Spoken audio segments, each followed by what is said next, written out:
Πέτρος, γιατί με αφορμή αυτή την ιστορία που διηγήθηκα στον Πέτρο, πιάσαμε μια συζήτηση και λέγαμε πόσο διαφορετικά θα ήταν τα πράγματα στον κόσμο μας, επειδή ήταν το μάτι και επειδή όλο αυτό το πράγμα, πόσο διαφορετικά θα ήταν τα πράγματα στον κόσμο μας, αν τελικά υπήρχε ένας τρόπος να βλέπουμε τον κόσμο από τα μάτια των άλλων. Αν υπήρχε ένας τρόπος να μπορέσω εγώ να δω τον κόσμο από τα μάτια του Πέτρου, ο Πέτρος από τα δικά μου, εγώ από τα δικά σας, εσείς από τα δικά μου.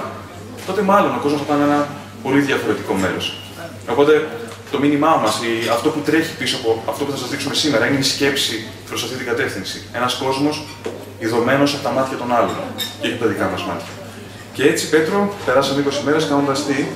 Περάσαμε 20 μέρες πάνω κάτω, προσπαθώντας ο Κώστας Κάρη να με μάθει να συγκεντρώνομαι στη σκέψη μου, με έναν τρόπο σχεδόν να αυτοϊπνοτίζομαι, περίπου, και χωρίς να καταλαβαίνω πώς, να καταφέρει να μου βάζει κάποια πράγματα στο μυαλό μου, στη σκέψη μου, να καταλαβαίνω τι σκέφτεται και να το σκέφτομαι κι εγώ και να μπορώ σήμερα να βρίσκομαι εδώ για να σας το πω φωναχτά. Είναι η πρώτη φορά που θα το δοκιμάσουμε έτσι. Γενικά, θέλω να πω ότι τα πηγαίνει πάρα πολύ καλά. Δεν περίμενα να τα πηγαίνει τόσο καλά. Μπορεί να μην τα βρει όλα, αλλά αυτό που κάνει μοιάζει λίγο με διαλογισμό, λίγο με το να συγκεντρώνουμε, λίγο με τη στιγμή που είμαστε, όταν πριν κοιμηθούμε, που ξέρουμε ότι πάμε να κοιμηθούμε, ενώ ξέρουμε ότι ταυτόχρονα δεν κοιμόμαστε. Η αλήθεια όμως είναι ότι εγώ δεν αισθάνομαι ότι κάνω κάτι. Δεν ήρθα να κάνω το μάγο, αυτός είναι ο μάγος. Ναι, εγώ απλά λέω αυτό που μου έρχεται.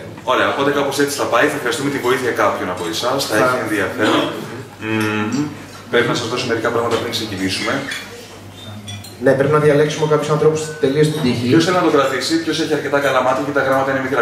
Ποιος νιώθει μεγάλη αυτοελπίδηση για τα μάτια. Κοιτάμε και από εκεί, μην νομίζουν ότι από εδώ έχουμε βάλει στους φίλους μας.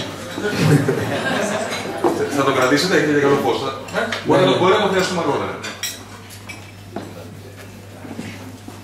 Ωραία, οπότε για το πρώτο πράγμα που θα σας δείξω, θα ήθελα ο Πέτρος να πάει λίγο πιο πίσω για να μην βλέπει καθόλου και χρειάζομαι τη βοήθεια δύο ανθρώπων οι οποίοι θα κάνουν κάτι πάρα πολύ απλό, θα λειτουργούν σαν stand για μένα και θα κάνουν κάποιες επιλογές. Μπορείς να κάτσω?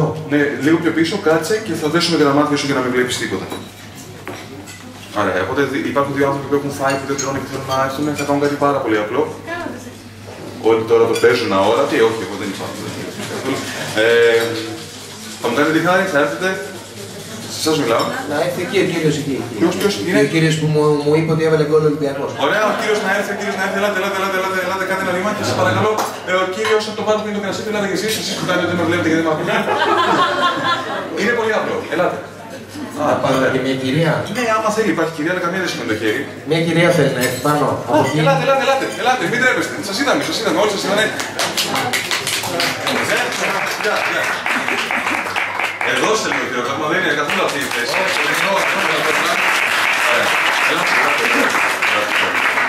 Σταθείτε δίπλα μου, το όνομά σας? Ελένη. Γεια σου Ελένη. Γεια σου Δημήτρη.